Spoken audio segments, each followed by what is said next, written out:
पत्रकारों खास तौर से मेरी बात सुन लो अच्छी तरह से। हमारा जो आज चुनाव है वो एक आदमी से है, सिर्फ एक से, जो मध्य प्रदेश में गया था, कांग्रेस को गाली बक रहा था, और आपसे गठबंधन से जब तक वो नहीं आया, जब तक उसने वहाँ पे मुख्यमंत्री यादव नहीं बनाया। कान खोल कर सुन लो बहुत तरीके, मुल्क कहीं नहीं जा रहा, मुल्क जो कहीं नहीं जा रहा।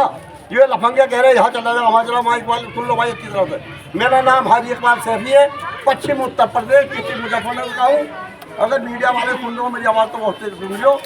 चुनाव जो है ये हिंदुस्तान की सबसे बड़ी पंचायत का होने जा रहा है। इसमें किसी मस्जिद का इमाम या मंदिर का पुजारी नहीं, यहाँ पर सब मेरे भाई बैठे हैं। दोस्तों ये लड़का, खड़े हो जाओ, ये लड़का स्वस्थ है, अनुभवी है, ठीक ठाक है, कोई दिक्कत नहीं आने की। जिम्मेदार तो वो है, लेकिन हम भी थोड़ा बहुत, ये लड़का सेवा करेगा, इसको वोट दो, ज़्यादा से ज़्यादा दो, डर के मत दो वोट, लाइन लगा के वोट दो। 100 के 100%। अगर कुछ होता है कोई हकीकत बात से भी देखेगा, 100 के 100% वोट करो, बिल्कुल न डरो कतई, बिल्कुल किसी बात से। अभी मोहतरमा साहिबा आई थी और कह के गई है कि अगर डर गए, मेरी चॉइस थी तो इस शेर को दिया, सबको दिया, जो सबको दिया है। जैसे हिंदुस्तान सबका है, ऐसे ये शेर सबसे दिया आया है। हमारी यहीं तक नहीं, हिंदुस्तान के हम इसे पार्लियामेंट में भेज दिया, राज्यसभा में भेज देंगे हम। और कपिल सिब्बल एक शख्सियत है यहाँ पे, आज जो जैसे आदमी हम इस मुल्क को चला रहे, यहाँ कोई प्राइम मिनिस्टर, चीफ मिनिस्टर नहीं है इस मुल्क से। संविधान है, संविधान है, संविधान जिंदाबाद, संविधान जिंदाबाद, संविधान जिंदाबाद। दो बात बताई मैं तुम्हारे, वो एक बात और बताने जा रहा हूँ। ये वोट इतनी कीमती सामान है कि जो हमारे बच्ची हो उससे भी कीमती सामान नहीं सोचता। देखभाल के वोट दो, इसकी सूरत देख लो। पहली बात तुम्हारे से कुछ कह रहा हूँ मैं, आज अपने कस्बे में खड़ा होकर,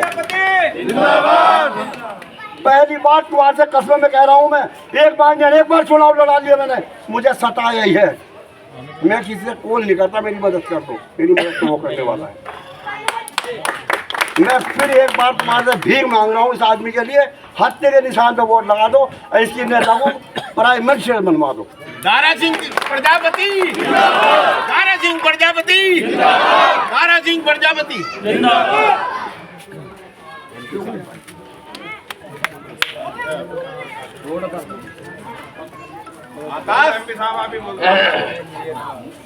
सबसे पहले बाबा साहब भीमराव अंबेडकर जी वह मान्यवर काशीराम जी के चरणों में नमन करते हुए माननीय बहन कुमारी मायावती जी को अपना आदर्श नेता मानते हैं। आज मैं आपके बीच में आया हूँ, तारीख बहुत कम है और चुनाव का भी 2 दिन बचे हैं। कोई बात नहीं, देर से आया, दुरुस्त है तुम्हारे सामने। बहुत बड़ा चुनाव है, सभी को पता। लोडा जी, सुमित जी, ये सब जो हमारे देखे कहाँ से बुढ़ाने जाते बेचारे, ये सब बुढ़ाने से आए हैं, ये बुढ़ाने से आए हैं, सारे सैरथावल से।